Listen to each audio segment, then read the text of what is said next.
ওয়াল্লাহি ও খাব্বাব, আমি আমার আল্লাহর নামে কসম করি। ও মুসলমান, কে কসম করতেছে?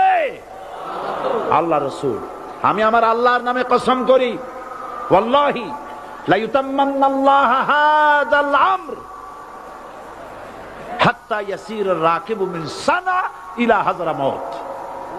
সেদিন বেশি দূরে নয়, ইয়েমেনের রাজধানী সানা থেকে শুরু করে সৌদি আরবের হাযরামাউত পর্যন্ত হাজার হাজার মাইল এই দীর্ঘ পথে যুবতী নারী তার সৌন্দর্যের পশ্চা নিয়া আর ধনাঢ্য ব্যক্তিরা সওদাগরেরা তাদের টাকা পয়সা নিয়া একাকে নিয়ে অথবা দলবদ্ধ ভাবে মানুষেরা যাতায়াত করবে। লা ইয়াখাফু ইল্লাল্লাহ, মানুষের মনের মধ্যে কোনো ভয় থাকবে না।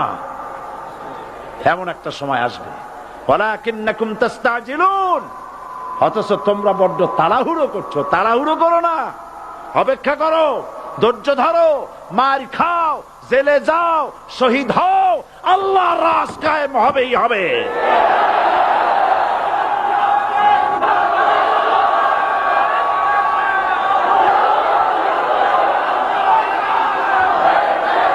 বিল্ডিং থেকে শিক্ষা গ্রহণ করুন। বিল্ডিং, ইমারত, দালান থেকে শিক্ষা গ্রহণ করুন। এই যেটা দালান আছে না পাশে, দেখতে পাচ্ছেন?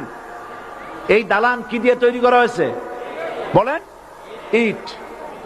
সমস্ত ইটেরা যদি ধর্মঘট করত, আমরা কেউ মাটির তলায় যাব না, কেউ আমরা আগুনে পুড়ে ঝামা হব না, পিক হব না, কেউ আমরা টুকরা টুকরা হব না, সবাই থাকবো উপরে উপরে, তাহলে কি দালান হইতো নাকি? এই বিল্ডিং নির্মাণ করতে গিয়া ইটের যে স্যাক্রিফাইস, হাজার হাজার ইটকে পিক হতে হয়েছে, পুড়ে যেতে হয়েছে, খোয়া হতে হয়েছে, ভেঙে টুকরা টুকরা হয়ে 50 ফিট মাটির নিচে যেতে হয়েছে। তারপরে ইমারত গঠন হয়েছে, সুন্দর দালান তৈরি হয়েছে। যারা ইসলামী শাসন চান, আল্লাহর দ্বীনকে বিজয়ী দেখতে চান, তাদেরকে অসংখ্য মানুষকে পোড়াইটের মতো জেলখানায় পুড়ে পুড়ে মরতে হবে।